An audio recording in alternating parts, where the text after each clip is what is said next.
بسم الله الرحمن الرحيم ياسين والقرآن الحكيم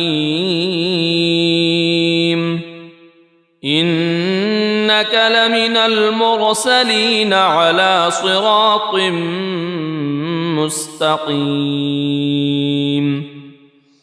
تنزيل العزيز الرحيم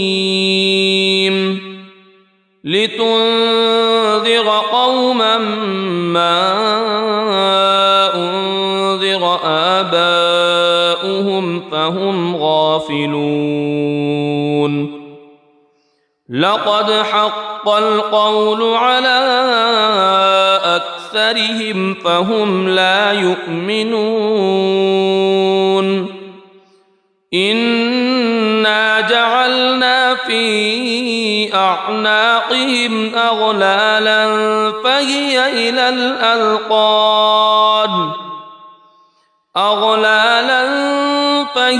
إلى الأذقان فهم مقمحون وجعلنا من بين أيديهم سدا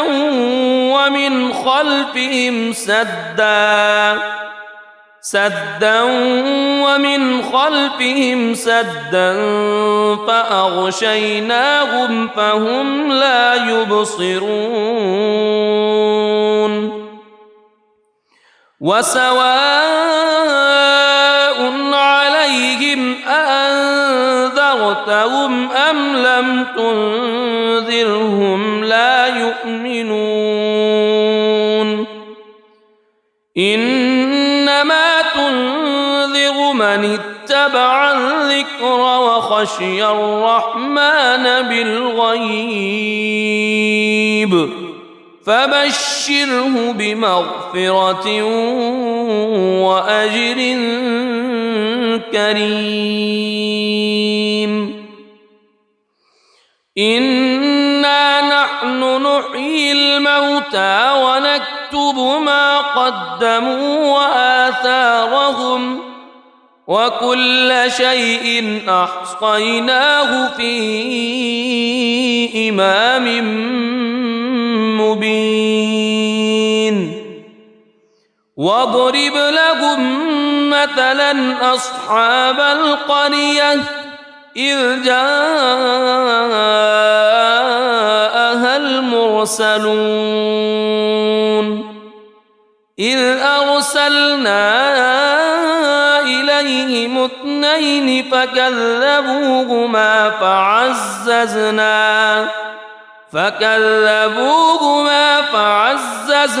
بثالث فقالوا إنا إليكم مرسلون قالوا ما أنتم إلا بشر مثلنا وما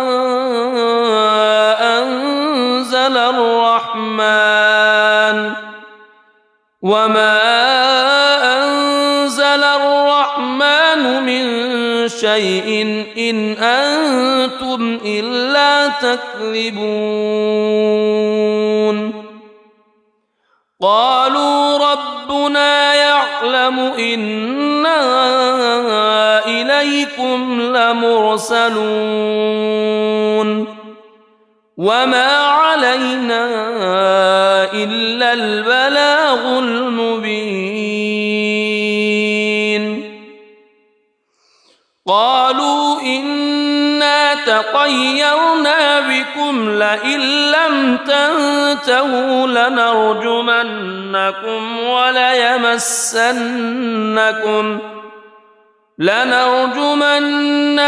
وليمسنكم منا عذاب أليم قالوا طائركم معكم أئن ذكرتم بل أنتم قوم مسرفون وجاء من أقصى المدينة رجل يسعى قال يا قوم اتبعوا المرسلين اتبعوا من لا يسألكم أجرا وهم مهتدون وما لي لا أعبد الذي فطرني وإليه ترجعون أأتخذ من دونه آلهة إن يردني الرحمن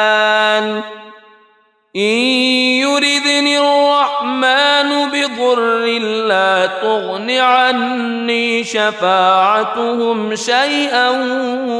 ولا ينقذون إني إذا لفي ضلال مبين إني آمنت بربكم فاسمعون قيل ادخل الجنة قال يا ليت قومي يعلمون بما غفر لي ربي وجعلني من المكرمين وما أنزلنا على قومه من بعده من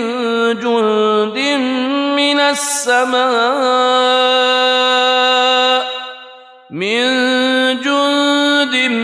من السماء وما كنا منزلين إن كانت إلا صيحة واحدة فإذا هم خامدون يا حسرة على العباد ما يأتيهم من رسول إلا كانوا به يستهزئون ألم يروا كم أهلكنا قبلهم من القرون أنهم إليهم لا يرجعون وإن كل لما جميع لدينا محضرون وآية لهم الأرض الميتة أحييناها وأخرجنا منها حبا فمنه يأكلون وجعلنا فيها جنات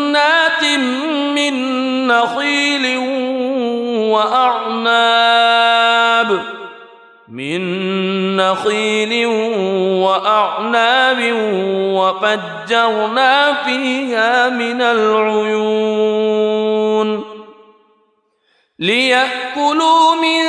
ثمره وما عملته أيديهم أفلا يشكرون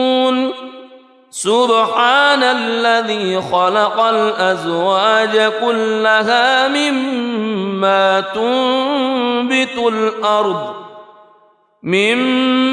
تنبت الأرض ومن أنفسهم ومما لا يعلمون وآية لهم الليل نسلخ منه النهار فإذا هم مظلمون والشمس تجري لمستقر لها ذلك تقدير العزيز العليم والقمر قدرناه منازل حتى عاد كالعرجون القديم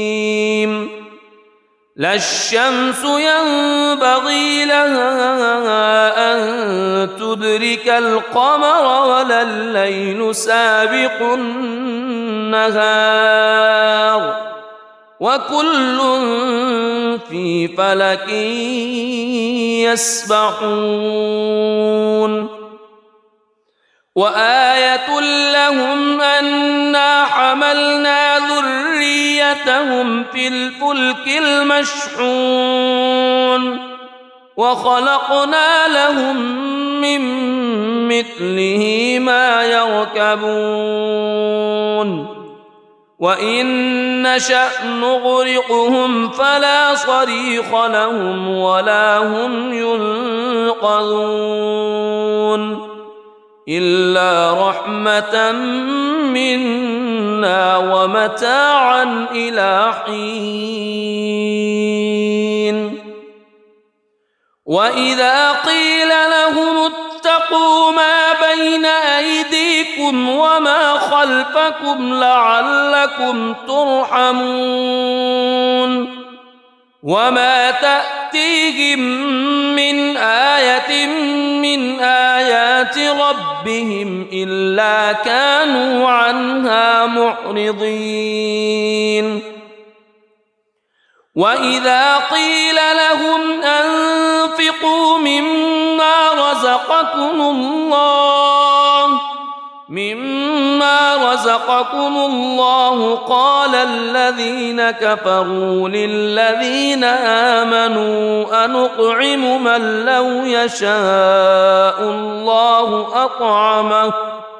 إن أنتم إلا في ضلال مبين ويقولون متى هذا الوعد إن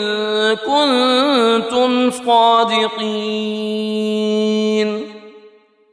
ما ينظرون إلا صيحة واحدة تأخذهم وهم يخصمون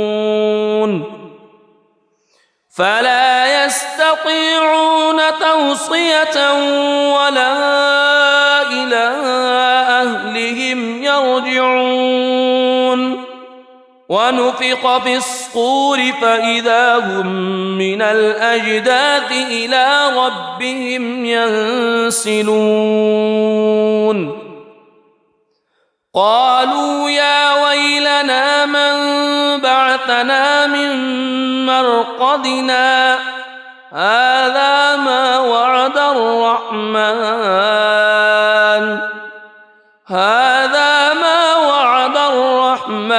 وصدق المرسلون إن كانت إلا صيحة واحدة فإذا هم جميع لدينا محضرون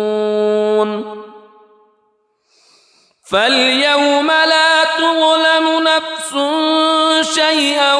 ولا تجزون إلا ما كنتم تعملون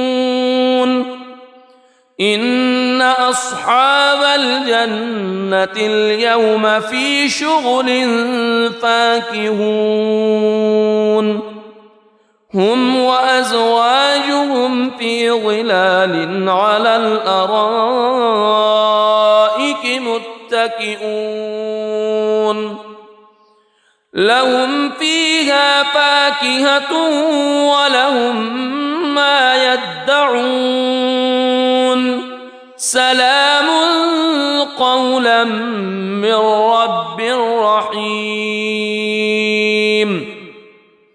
وامتازوا اليوم أيها المجرمون ألم أعهد إليكم يا بني ألا تعبدوا الشيطان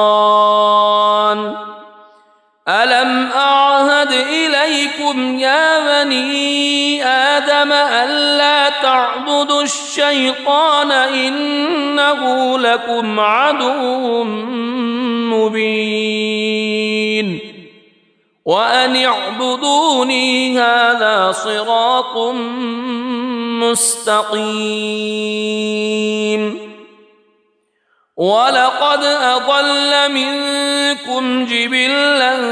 كثيرا أفلم تكونوا تعقلون هذه جهنم التي كنتم توعدون اصلوها اليوم بما كنتم تكفرون اليوم نختم على أفواههم وتكلمنا أيديهم وتشهد أرجلهم بما كانوا يكسبون ولو نشاء لطمسنا على أعينهم فاستبقوا الصراط فأنى يبصرون ولو نشاء لمسخناهم على مكانتهم فما استطاعوا مضيا ولا يرجعون ومن نعمره ننكسه في الخلق أفلا يعقلون وما علمناه الشعر وما ينبغي له إن هو إلا ذكر وقرآن مبين لينذر من كان حيا ويحق القول على الكافرين أولم يروا أنا خلقنا لهم مما عملت أيدينا أنعاما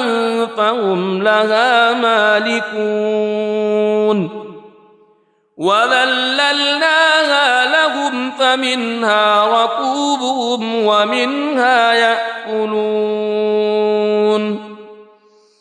ولهم فيها منافع ومشارب أفلا يشكرون واتخذوا من دون الله آلهة لعلهم ينصرون لا يستطيعون نصرهم وهم لهم جند محضرون فلا يحزنك قولهم إنا نعلم ما يسرون وما يعلنون أولم ير الإنسان أنا خلقناه من نطفة فإذا هو خصيم مبين وضرب لنا مثلا ونسي خلقه قال من يحيي العظام وهي رميم قل يحييها الذي أنشأها أول مرة وهو بكل خلق عليم الذي جعل لكم من الشجر الأخضر نارا فإذا أنتم منه توقدون أوليس الذي خلق السماوات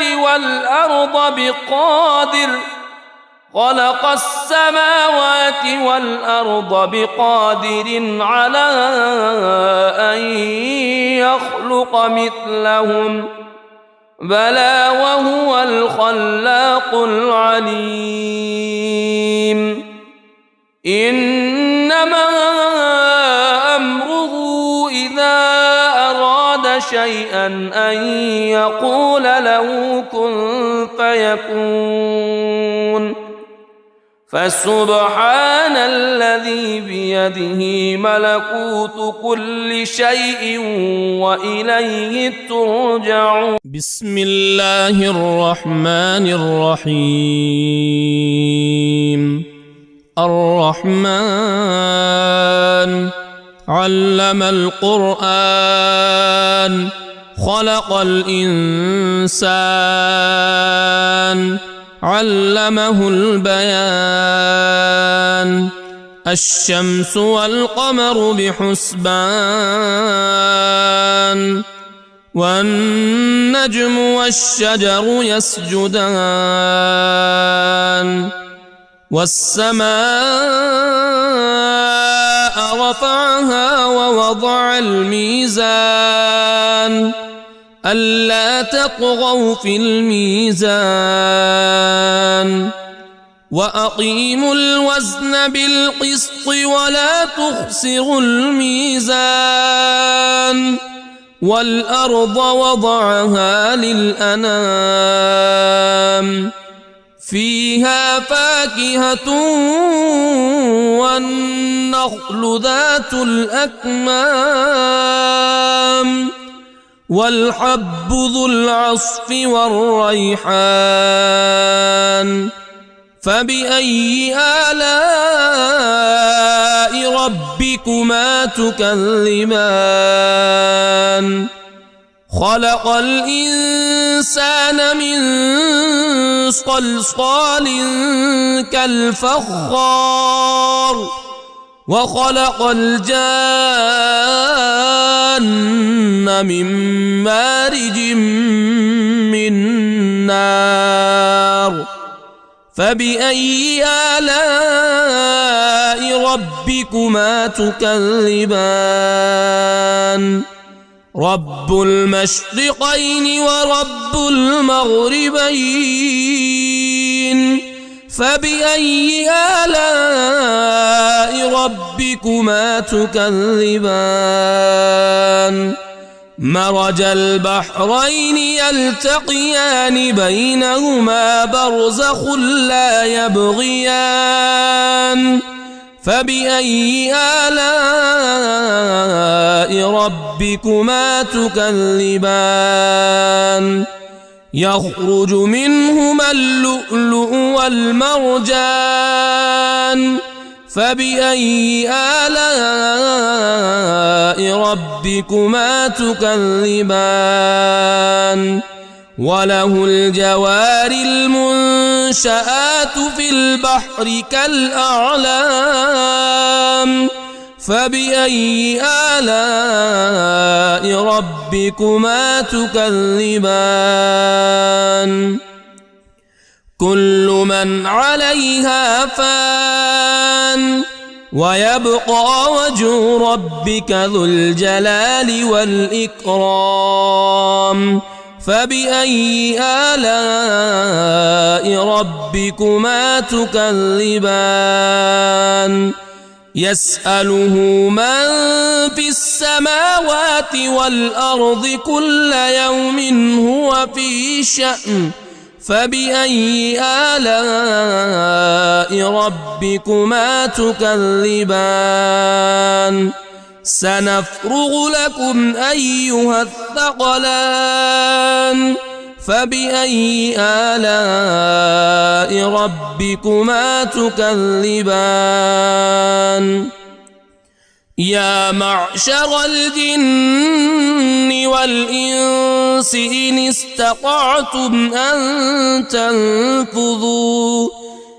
استطعتم أن تنفذوا من أقطار السماوات والأرض فانفذوا لا تنفذون إلا بسلطان فبأي آلاء ربكما تكذبان يرسل عليكما شواظ من نار ونحاس فلا تنتصران فبأي آلاء ربكما تكذبان فإذا انشقت السماء فكانت وردة كالدهان فبأي آلاء ربكما تكذبان فيومئذ لا يسأل عن ذنبه إنس ولا جان فبأي آلاء ربكما تكذبان يعرف المجرمون بسيماهم فيؤخذ بالنواصي والأقدام فبأي آلاء ربكما تكذبان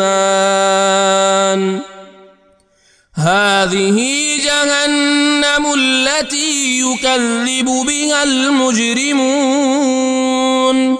يطوفون بينها وبين حميم آن فبأي آلاء ربكما تكذبان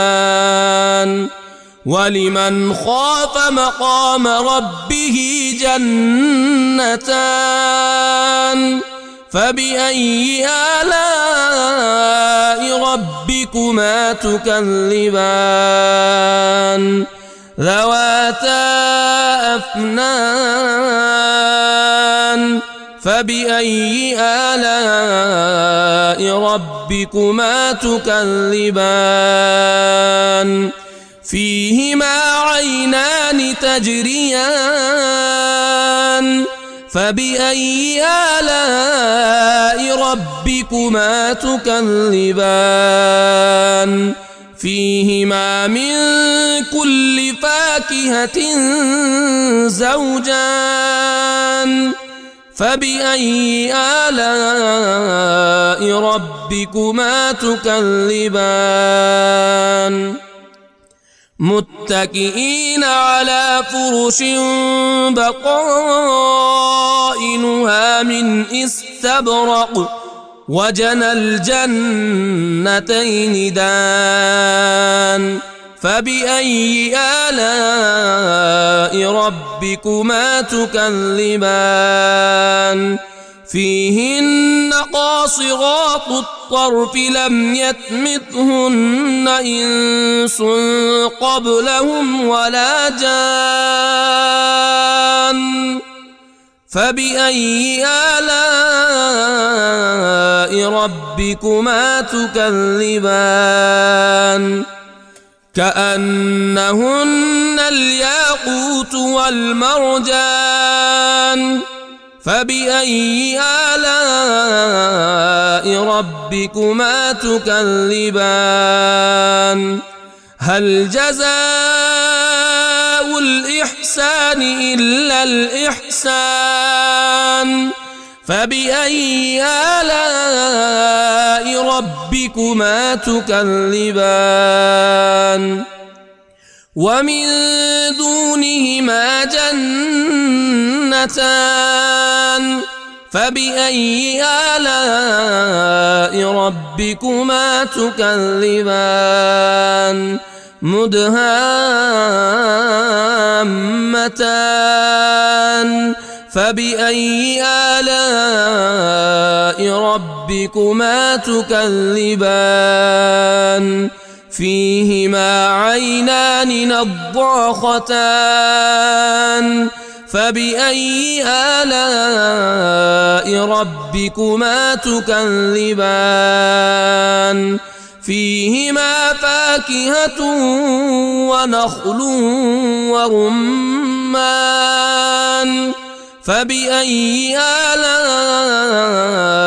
ربكما تكذبان فيهن خيرات حسان فبأي آلاء ربكما تكذبان حور مقصورات في الخيام فبأي آلاء ربكما تكذبان لم يطمثهن إنس قبلهم ولا جان فبأي آلاء ربكما تكذبان متكئين على رفرف خضر وعبقري حسان فبأي آلاء ربكما تكذبان تبارك اسم ربك ذي الجلال والإكرام بسم الله الرحمن الرحيم ياسين والقرآن الحكيم إنك لمن المرسلين على صراط مستقيم تنزيل العزيز الرحيم لتنذر قوما ما أنذر آباؤهم فهم غافلون لقد حق القول على أكثرهم فهم لا يؤمنون إنا جعلنا في أعناقهم أغلالا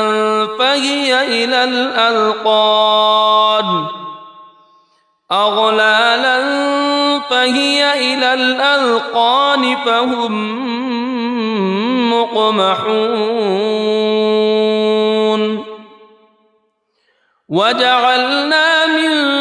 بين أيديهم سدا ومن خلفهم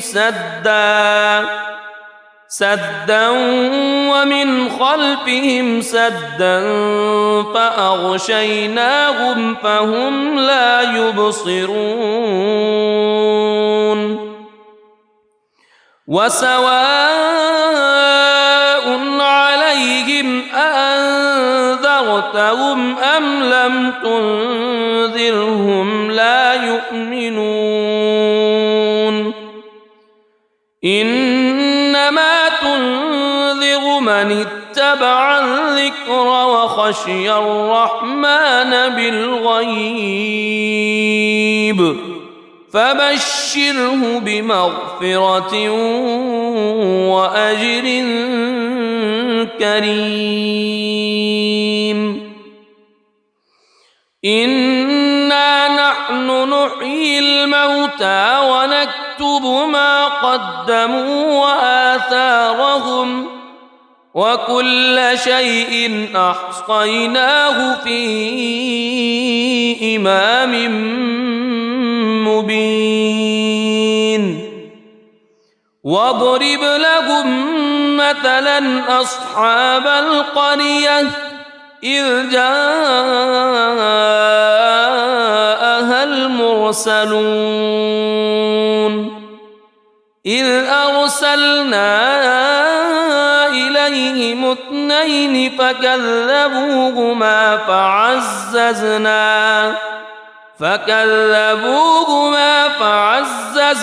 بثالث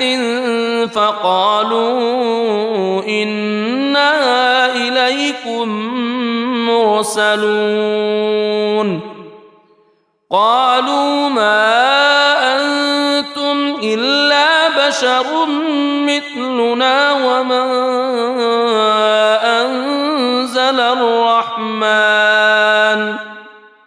وما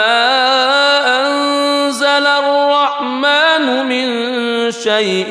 إن أنتم إلا تكذبون قالوا ربنا يعلم إنا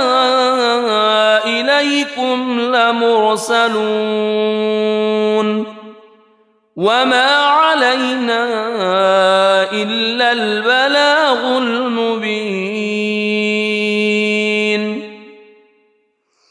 قالوا إنا تطيرنا بكم لئن لم تنتهوا لنرجمنكم وليمسنكم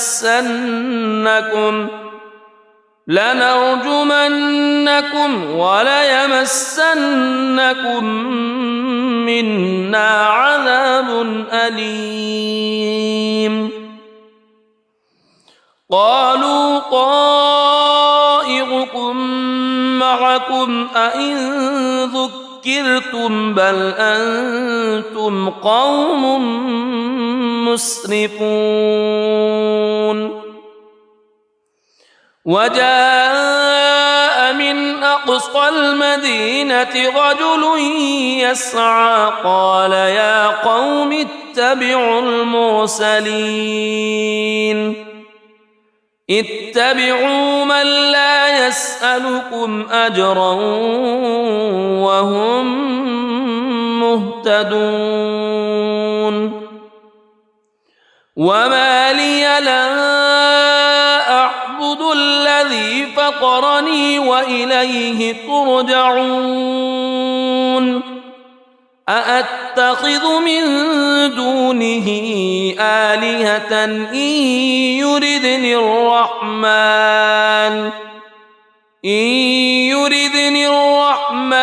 بضر لا تغن عني شفاعتهم شيئا ولا ينقذون إني إذا لفي ضلال مبين إني آمنت بربكم فاسمعون قيل ادخل الجنة قال يا ليت قومي يعلمون بما غفر لي ربي وجعلني من المكرمين وما أنزلنا على قومه من بعده من جند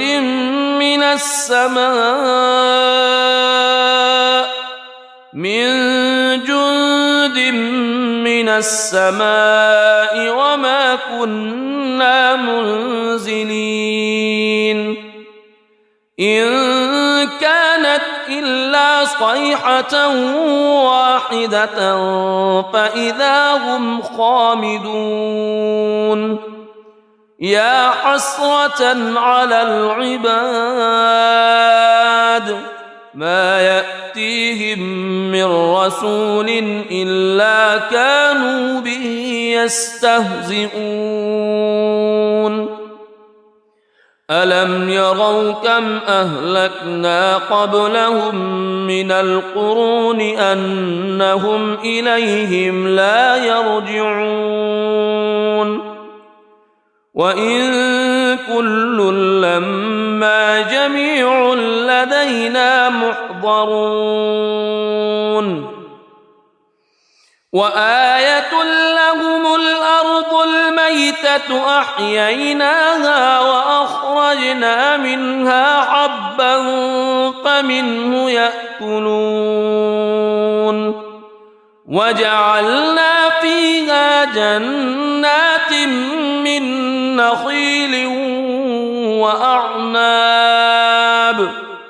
من نخيل وأعناب وفجرنا فيها من العيون ليأكلوا من ثمره وما عملته أيديهم أفلا يشكرون سبحان الذي خلق الأزواج كلها مما تنبت الأرض ومن أنفسهم ومما لا يعلمون وآية لهم الليل نسلخ منه النهار فإذا هم مظلمون والشمس تجري لمستقر لها ذلك تقدير العزيز العليم والقمر قدرناه منازل حتى عاد كالعرجون القديم لا الشمس ينبغي لها أن تدرك القمر ولا الليل سابق النهار وكل في فلك يسبحون وآية لهم أنا حملنا ذريتهم في الفلك المشحون وخلقنا لهم من مثله ما يركبون وإن نشأ نغرقهم فلا صريخ لهم ولا هم ينقذون إلا رحمة منا ومتاعا إلى حين وإذا قيل لهم اتقوا ما بين أيديكم وما خلفكم لعلكم ترحمون وما تأتيهم من آية من آيات ربهم إلا كانوا عنها معرضين وإذا قيل لهم أنفقوا مما رزقكم الله قال الذين كفروا للذين آمنوا أنطعم من لو يشاء الله أطعمه إن أنتم إلا في ضلال مبين ويقولون متى هذا الوعد إن كنتم صادقين ما ينظرون إلا صيحة واحدة تأخذهم وهم يخصمون فلا يستطيعون توصية ولا إلى أهلهم يرجعون ونفخ في الصور فإذا هم من الأجداث إلى ربهم ينسلون قالوا يا ويلنا من بعثنا من مرقدنا هذا ما وعد الرحمن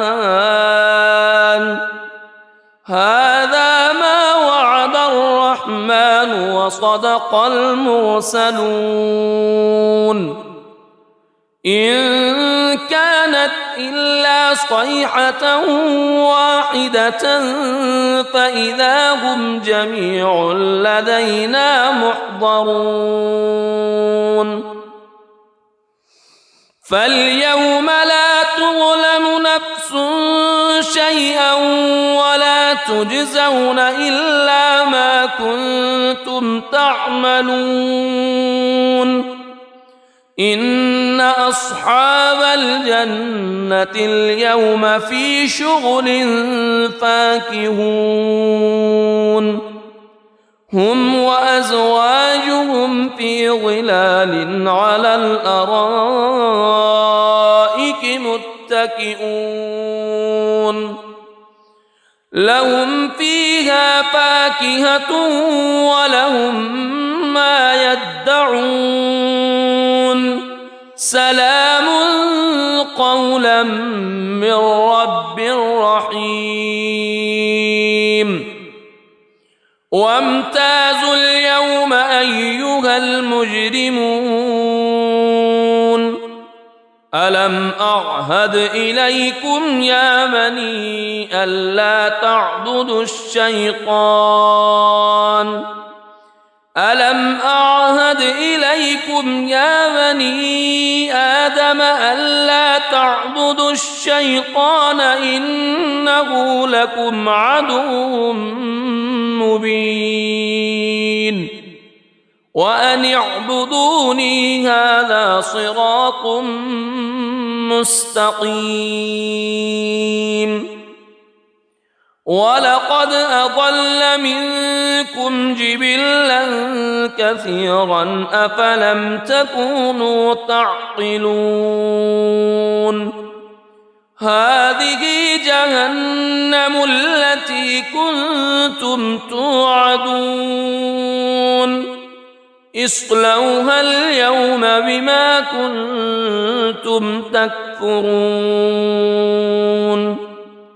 اليوم نختم على أفواههم وتكلمنا أيديهم وتشهد أرجلهم بما كانوا يكسبون ولو نشاء لطمسنا على أعينهم فاستبقوا الصراط فأنى يبصرون ولو نشاء لمسخناهم على مكانتهم فما استطاعوا مضيا ولا يرجعون ومن نعمره ننكسه في الخلق أفلا يعقلون وما علمناه الشعر وما ينبغي له إن هو إلا ذكر وقرآن مبين لينذر من كان حيا ويحق القول على الكافرين أولم يروا أنا خلقنا لهم مما عملت أيدينا أنعاما فهم لها مالكون وذللناها لهم فمنها ركوبهم ومنها يأكلون ولهم فيها منافع ومشارب أفلا يشكرون واتخذوا من دون الله آلهة لعلهم ينصرون لا يستطيعون نصرهم وهم لهم جند محضرون فلا يحزنك قولهم إنا نعلم ما يسرون وما يعلنون أولم ير الإنسان أنا خلقناه من نطفة فإذا هو خصيم مبين وضرب لنا مثلا ونسي خلقه قال من يحيي العظام وهي رميم قل يحييها الذي أنشأها أول مرة وهو بكل خلق عليم الذي جعل لكم من الشجر الأخضر نارا فإذا أنتم منه توقدون أوليس الذي خلق السماوات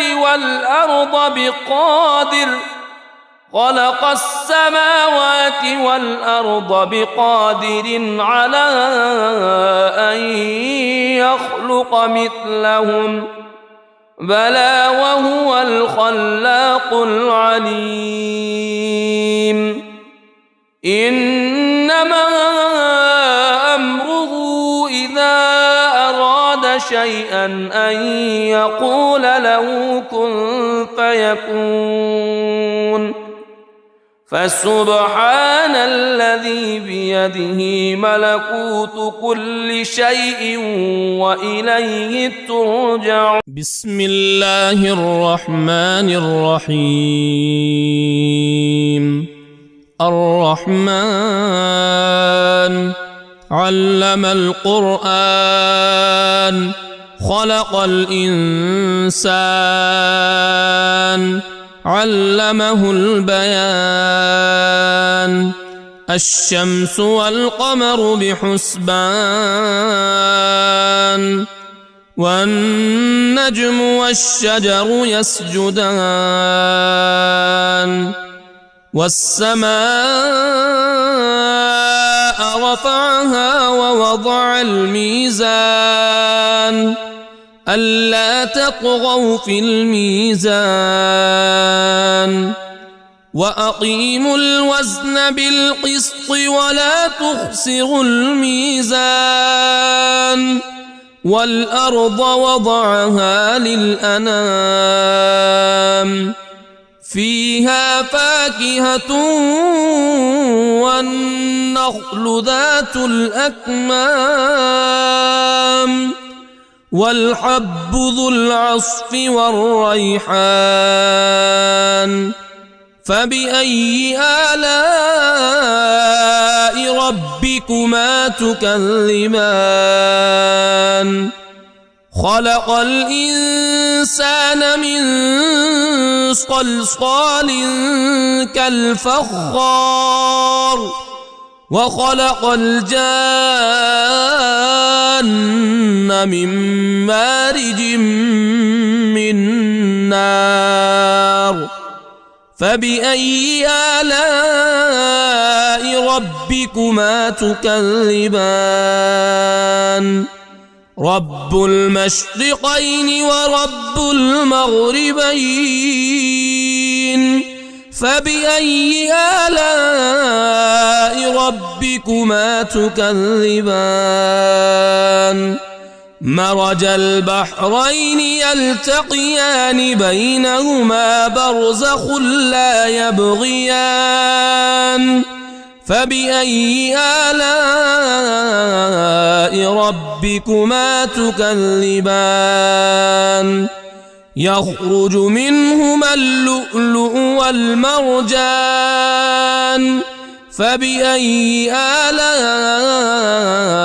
ربكما تكذبان؟ وله الجوار المنشآت في البحر كالأعلام. فبأي آلاء ربكما تكذبان؟ كل من عليها فان ويبقى وجه ربك ذو الجلال والإكرام. فبأي آلاء ربكما تكذبان؟ يسأله من في السماوات والأرض كل يوم هو في شأن. فبأي آلاء ربكما تكذبان؟ سنفرغ لكم أيها الثقلان. فبأي آلاء ربكما تكذبان؟ يا معشر الجن والإنس إن استطعتم أن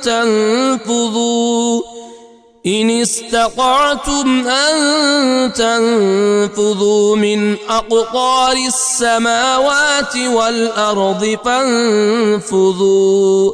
لا تنفذون إلا بسلطان. فبأي آلاء ربكما تكذبان؟ يرسل عليكما شواظ من نار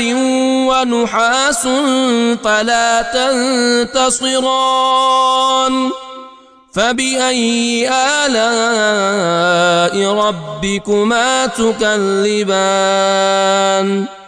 فإذا انشقت السماء فكانت وردة كالدهان فبأي آلاء ربكما تكذبان فيومئذ لا يسأل عن ذنبه إنس ولا جان فبأي آلاء ربكما تكذبان يعرف المجرمون بسيماهم فيؤخذ بالنواصي والأقدام فبأي آلاء ربكما تكذبان هذه جهنم التي يكذب بها المجرمون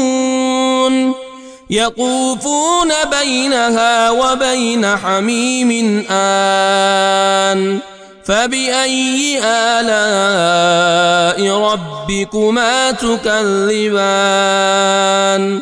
ولمن خاف مقام ربه جنتان فبأي آلاء ربكما تكذبان ذواتا أفنان فبأي آلاء ربكما تكذبان فيهما عينان تجريان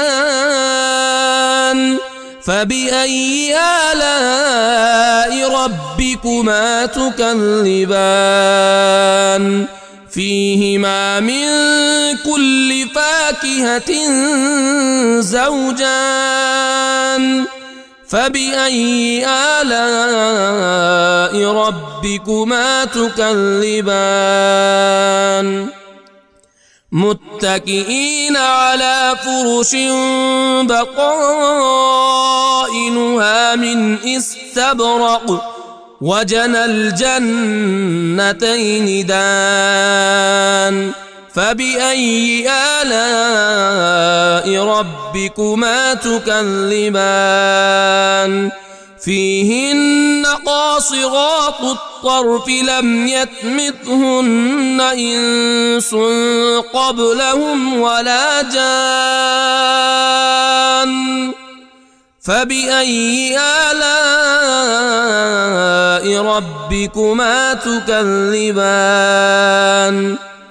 كأنهن الياقوت والمرجان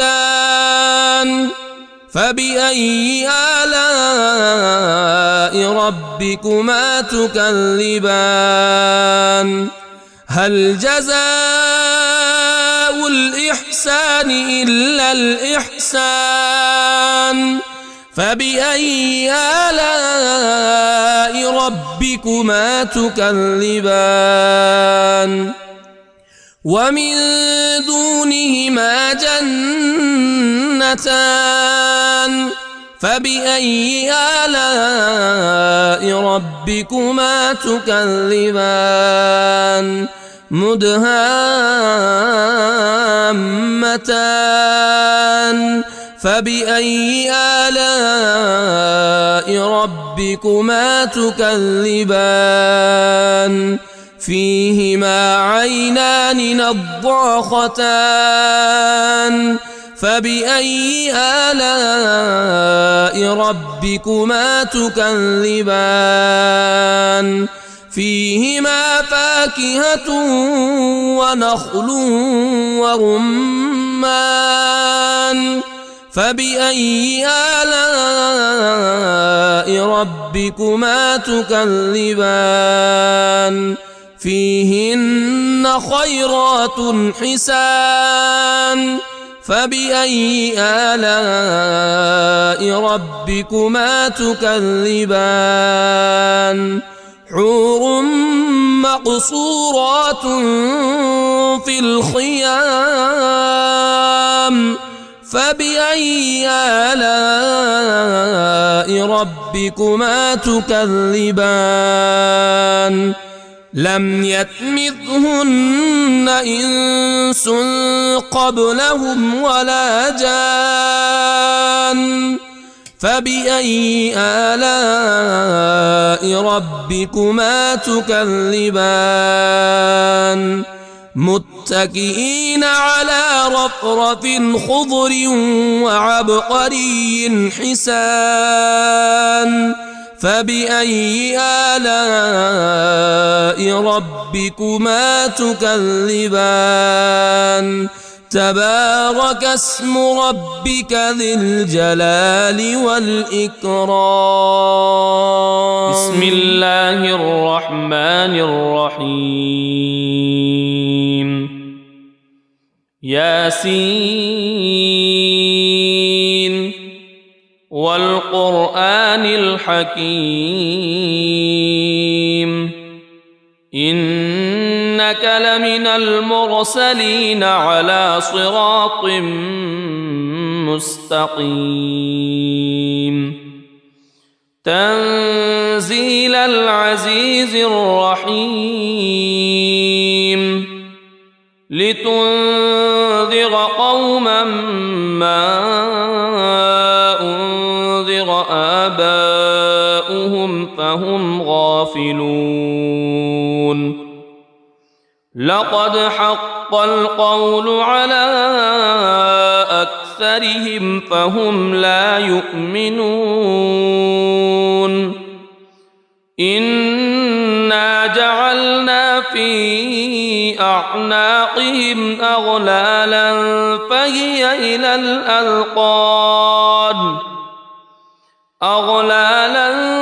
فهي إلى الأذقان فهم مقمحون وجعلنا من بين أيديهم سدا ومن خلفهم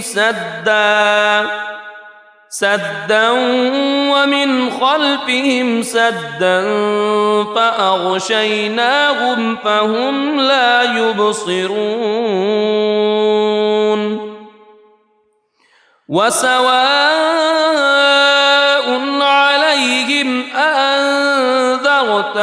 أم لم تنذرهم لا يؤمنون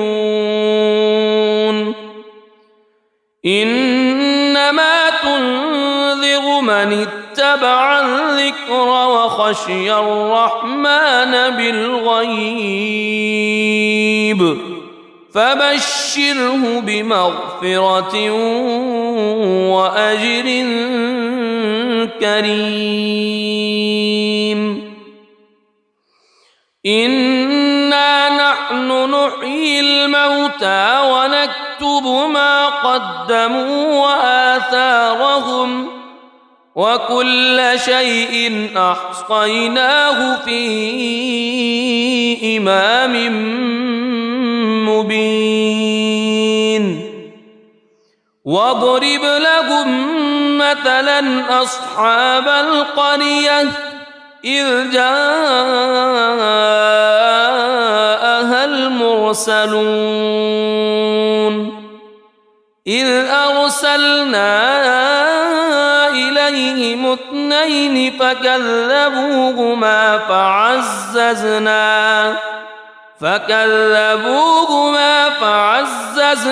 بثالث فقالوا إنا إليكم مرسلون قالوا ما أنتم إلا بشر مثلنا وما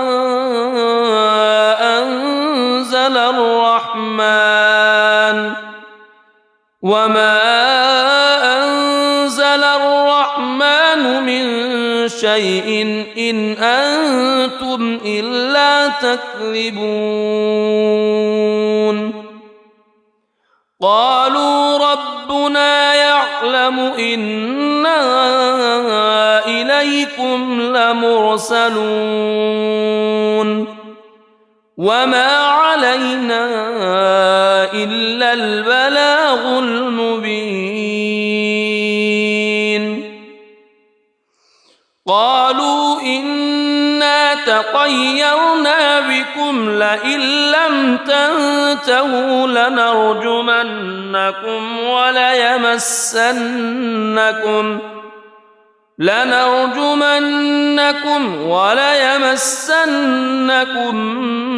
منا عذاب أليم قالوا طائركم معكم أئن ذكرتم بل أنتم قوم مسرفون وجاء من أقصى المدينة رجل يسعى قال يا قوم اتبعوا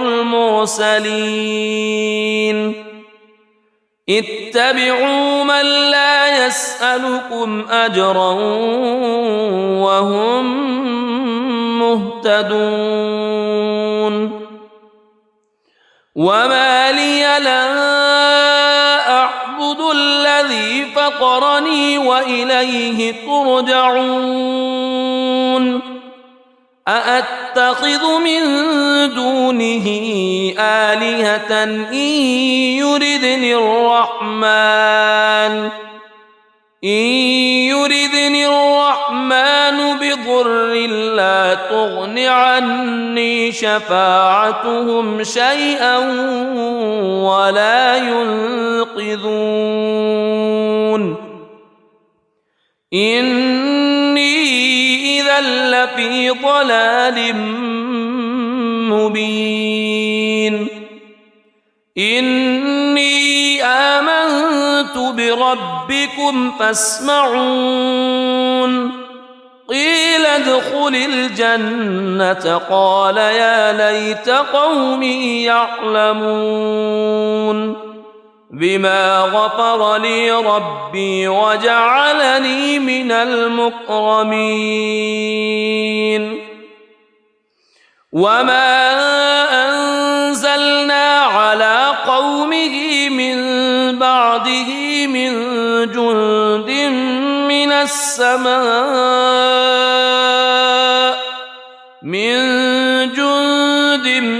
من السماء وما كنا منزلين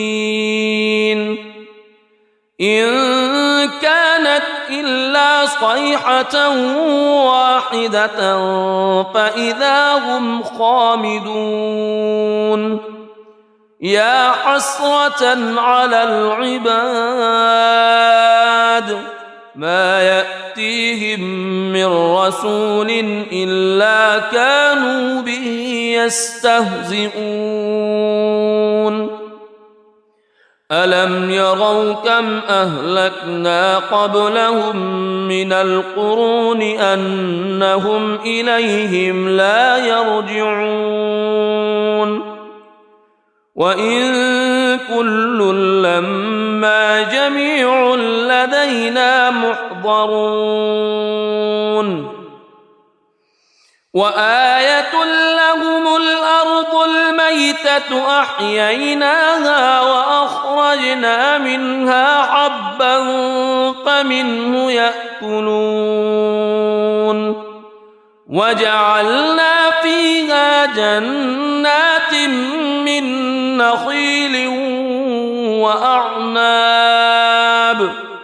من نخيل وأعناب وفجرنا فيها من العيون ليأكلوا من ثمره وما عملته أيديهم أفلا يشكرون سبحان الذي خلق الأزواج كلها مما تنبت الأرض مما تنبت الأرض ومن أنفسهم ومما لا يعلمون وآية لهم الليل نسلخ منه النهار فإذا هم مظلمون والشمس تجري لمستقر لها ذلك تقدير العزيز العليم والقمر قدرناه منازل حتى عاد كالعرجون القديم لا الشمس ينبغي لها أن تدرك القمر ولا الليل سابق النهار وكل في فلك يسبحون وآية لهم أنا حملنا ذريتهم في الفلك المشحون وخلقنا لهم من مثله ما يركبون وإن نشأ نغرقهم فلا صريخ لهم ولا هم ينقذون إلا رحمة منا ومتاعا إلى حين وإذا قيل لهم اتقوا ما بين أيديكم وما خلفكم لعلكم ترحمون وما تأتيهم من آية من آيات ربهم إلا كانوا عنها معرضين وإذا قيل لهم أنفقوا مما رزقكم الله قال الذين كفروا للذين آمنوا أنطعم من لو يشاء الله أطعمه إن أنتم إلا في ضلال مبين ويقولون متى هذا الوعد إن كنتم صادقين ما ينظرون إلا صيحة واحدة تأخذهم وهم يخصمون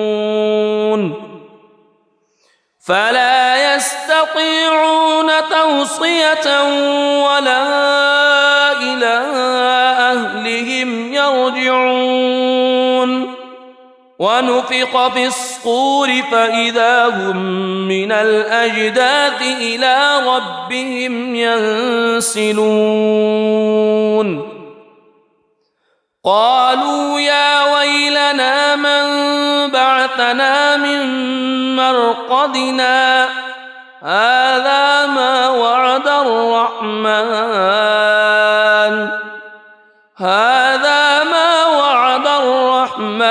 وصدق المرسلون إن كانت إلا صيحة واحدة فإذا هم جميع لدينا محضرون فاليوم لا تظلم نفس شيئا ولا تجزون إلا ما كنتم تعملون إن أصحاب الجنة اليوم في شغل فاكهون هم وأزواجهم في ظلال على الأرائك متكئون لهم فيها فاكهة ولهم ما يدعون سلام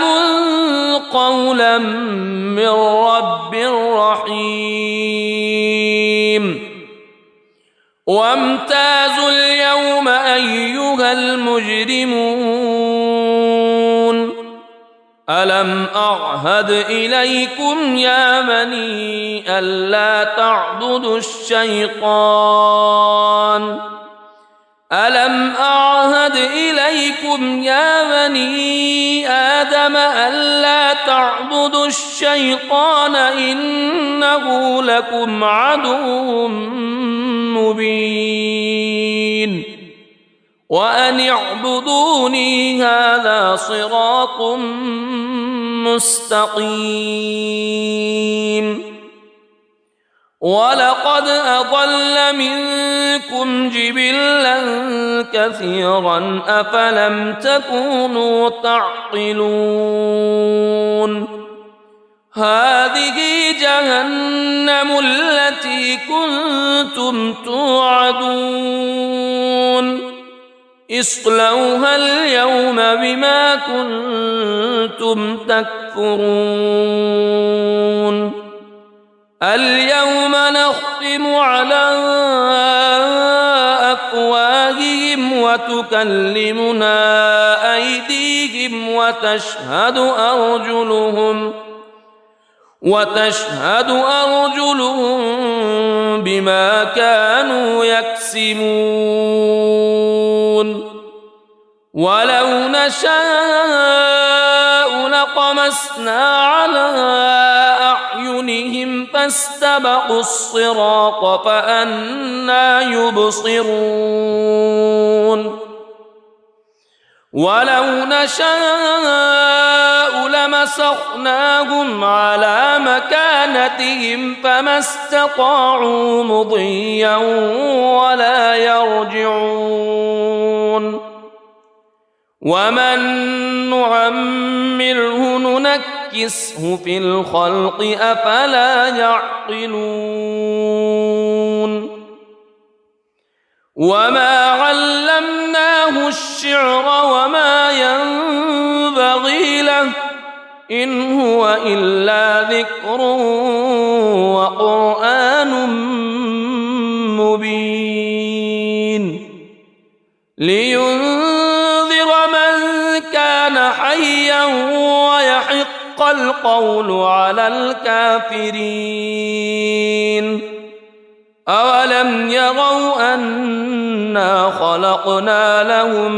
مما عملت أيدينا أنعاما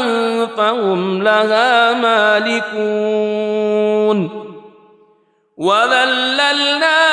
لهم فمنها ركوبهم ومنها يأكلون ولهم فيها منافع ومشارب أفلا يشكرون واتخذوا من دون الله آلهة لعلهم ينصرون لا يستطيعون نصرهم وهم لهم جند محضرون فلا يحزنك قولهم إنا نعلم ما يسرون وما يعلنون أولم ير الإنسان أنا خلقناه من نطفة فإذا هو خصيم مبين وضرب لنا مثلا ونسي خلقه قال من يحيي العظام وهي رميم قل يحييها الذي أنشأها أول مرة وهو بكل خلق عليم الذي جعل لكم من الشجر الأخضر نارا فإذا أنتم منه توقدون أوليس الذي خلق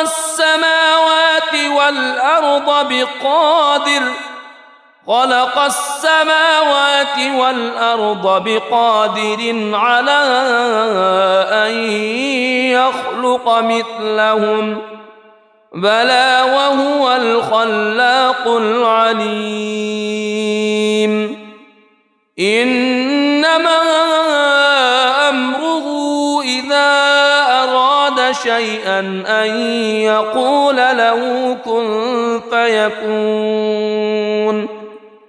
فسبحان الذي بيده ملكوت كل شيء وإليه ترجعون. بسم الله الرحمن الرحيم. الرحمن علم القرآن خلق الإنسان علمه البيان الشمس والقمر بحسبان والنجم والشجر يسجدان والسماء رفعها ووضع الميزان ألا تطغوا في الميزان وأقيموا الوزن بالقسط ولا تخسروا الميزان والأرض وضعها للأنام فيها فاكهة والنخل ذات الأكمام والحب ذو العصف والريحان فبأي آلاء ربكما تكذبان خلق الإنسان من صلصال كالفخار وخلق الجان من مارج من نار فبأي آلاء ربكما تكذبان رب المشرقين ورب المغربين فبأي آلاء ربكما تكذبان مرج البحرين يلتقيان بينهما برزخ لا يبغيان فبأي آلاء ربكما تكذبان يخرج منهما اللؤلؤ والمرجان فبأي آلاء ربكما تكذبان وله الجوار المنشآت في البحر كالأعلام فبأي آلاء ربكما تكذبان كل من عليها فان ويبقى وجه ربك ذو الجلال والإكرام فبأي آلاء ربكما تكذبان يسأله من في السماوات والأرض كل يوم هو في شأن فبأي آلاء ربكما تكذبان سنفرغ لكم أيها الثقلان فبأي آلاء ربكما تكذبان يا معشر الجن والإنس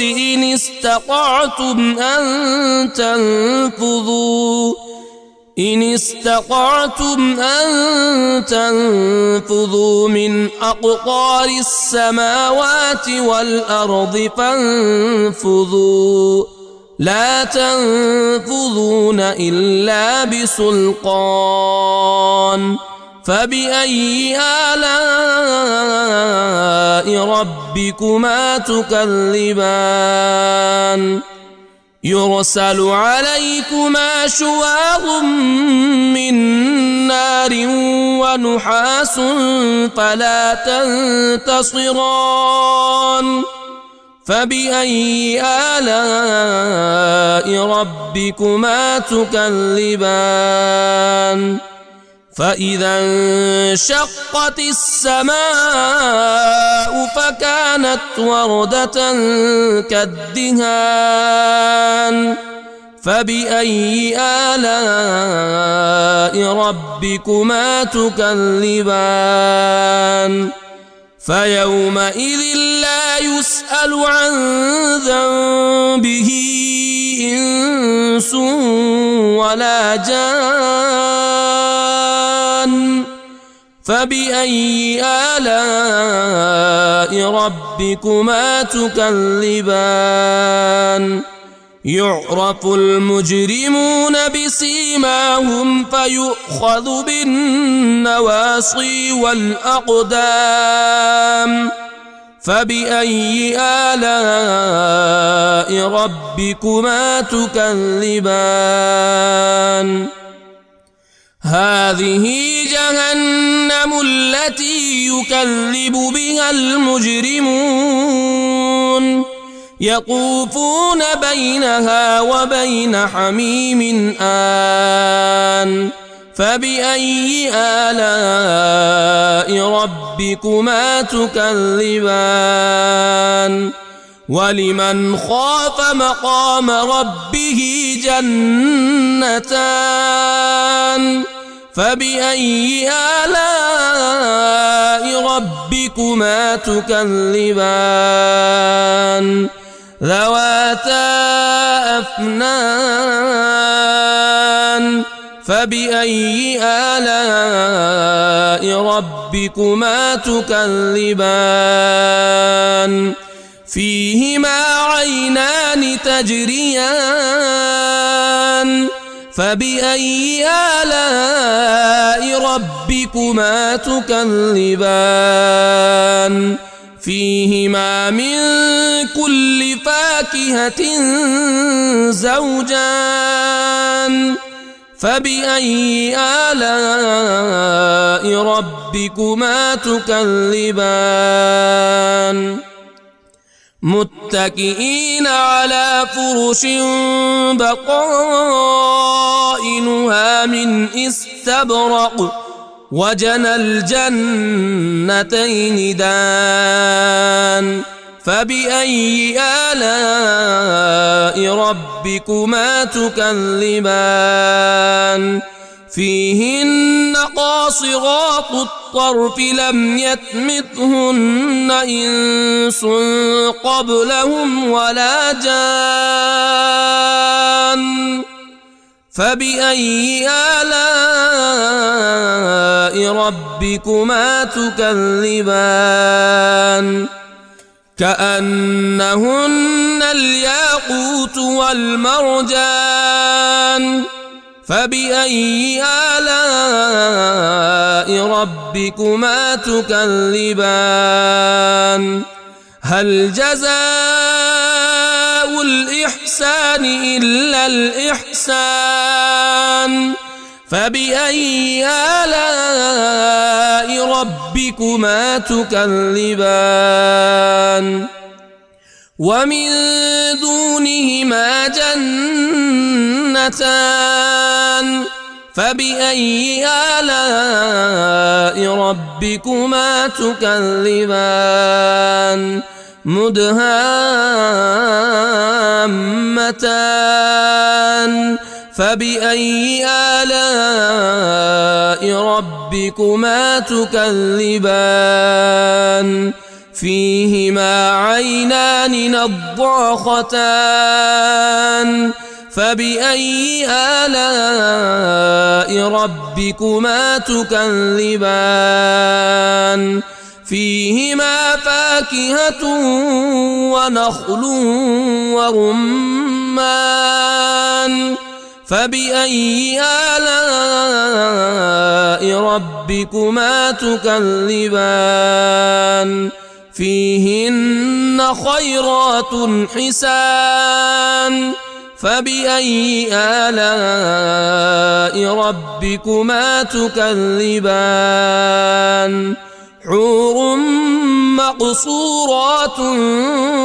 في الخيام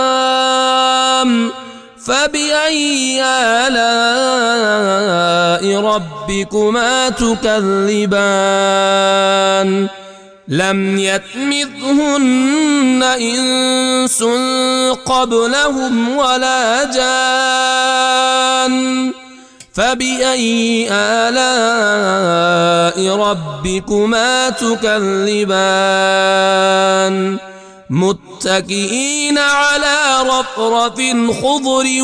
وعبقري حسان فبأي آلاء ربكما تكذبان تبارك اسم ربك ذي الجلال والإكرام